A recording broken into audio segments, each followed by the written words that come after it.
it, the players' hearts won't be in it, the audience's hearts won't be in it, and the supporters' hearts won't be in it. He feels it should be cancelled or postponed, and I don't know what you think about that.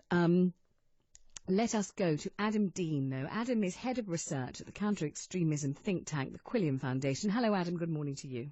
Good morning. You hear all the questions that we're talking about on the programme today. Do feel free to answer any of them. The previous caller, said they shouldn't be allowed back in. Mm-hmm. But what I would say to that was, would he still feel the same if it was his own son who was duped and radicalised, or a relative of his? Well, I would say to you that lots of people will say if there was a danger of your own child being radicalised and therefore not being allowed back into the country should they leave and go to Syria, then maybe you would mobilise yourself with more vigour and more alacrity and a bit more urgency to stop them doing whatever it is they're doing online to allow them to be radicalised. Boris Johnson wrote about that in his column yesterday in the Telegraph, saying, we really need parents to be on it. We need them to be across it, and we need them to stop it. And some people will say, don't let them back in the country. If you know that is your life sentence, you go to Syria, whether you're duped, whether you're not duped, whether you really believe in it and you think it's great when you get there, or whether you get there and it's a terrible disappointment, you still don't get to come back. That's the end of that. Yeah. No, I can appreciate that perspective, and there's an element of truth in that perspective. But what I would say is that, of course, we should do more, and I totally support the view that parents have a major responsibility in stopping their children being radicalised. But speaking from experience as a former extremist, a lot of these young men don't actually know what they're getting themselves into when they begin this journey. Are you a former extremist? Yes, I'm a former extremist. Yeah, I spent about 10 years within an extremist organisation. So I can speak from experience. I was a young man. I was only 19. Is this an extremist Muslim organisation? Yes, it was an extremist Muslim organisation. Can you tell us? Because that makes you much more interesting than we thought originally. This makes you fascinating. Right. Well, so would you mind telling us how you were approached by them, or how you approached them, and how you were courted and cultivated by them? Well, in my late teens, I developed a keen interest in studying Islam. Yes. I wanted to practice it more, and it's something that I thought that I really wanted to dedicate my life to. Yeah. And then on one occasion, I came out of the mosque on Friday prayers, and I bumped into a member of an extremist organisation who was handing out leaflets. And the leaflet said, that Muslims should establish an Islamic state. Yes. And that really intrigued me. I'd never seen this before.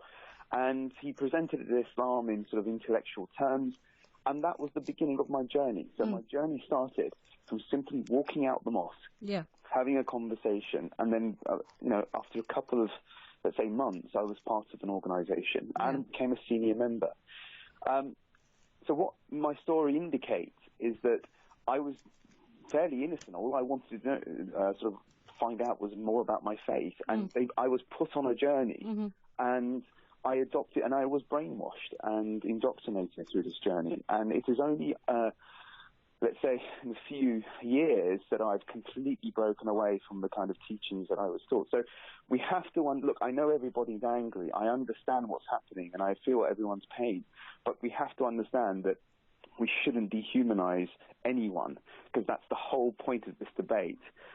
What ISIS do, dehumanize the other, and I looked at non-Muslims, for example, in a very negative light. I thought they were the root of all evil in the world.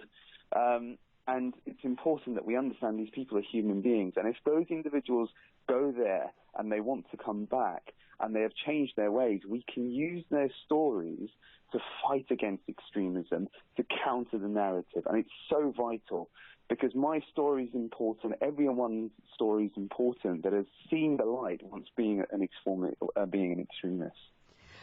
Tell us about parents being more involved. Could your parents have influenced you in any way? Had they realised what was going on? Had your dad sat you down, if you had a dad alive at that time, or your uncle or your grandpa or somebody, and said, listen, Adam, do you get this? This is what they're telling you. This is not what's really happening. This is what the heart of Islam is. You're misunderstanding. Or if they'd said, look, don't listen to us. We're schlepping you to the best imam, the most influential, the one who's really clued in with, communicating with youth. Let's take you to see him and his brother and his uncle, and let's see what we can do to stop it. Well, the two interesting points there. My parents were not equipped to deal with the kind of questions that I had. Right. And also, they were unaware of what was happening. For a great majority, they were unaware that I was part of an organisation of this nature. But should they have been aware? Could they have been aware? It's difficult to say because they're a different generation. And, when parents are just concerned about bringing up their children and going to work and paying the bills. But I know for a very, very long time that they were unaware of my activities, and I'm not sure they knew how to deal with it because they saw me as an adult at the same time. I mean, I was in my late teens, I was 19. I think the only time they actually recognised, sort of found out, was when I appeared on TV at a demonstration outside the American Embassy. And how did they behave when they did? And what were you doing at that demonstration? Were you one of the people that we remember from the photographs? Yes, I would have been one of those people. So you would have been burn what? What would you have been saying? Burning a flag, perhaps. Burning a flag. Possibly even burning the British flag. Unfortunately, I remember outside 10 Downing Street saying "bomb the UK." I mean, I've said this, and I'm absolutely appalled by what I said. But and in terms of the mosques, you see, the problem is that the mosque. It's not. See, a lot of people blame the mosque for extremism. You can't blame the mosques for teaching extremism. It's not what they're doing; it's what they're not doing. They're ill-equipped. It's a different generation. They can't compete with what's out there. And what's vital is that what we're doing at the Quilliam Foundation is that we're introducing sort of theological teachings and interpretations that inoculate young Muslims from becoming extreme. And that's what's lacking at the moment. And it's extremely important that this is introduced into the home.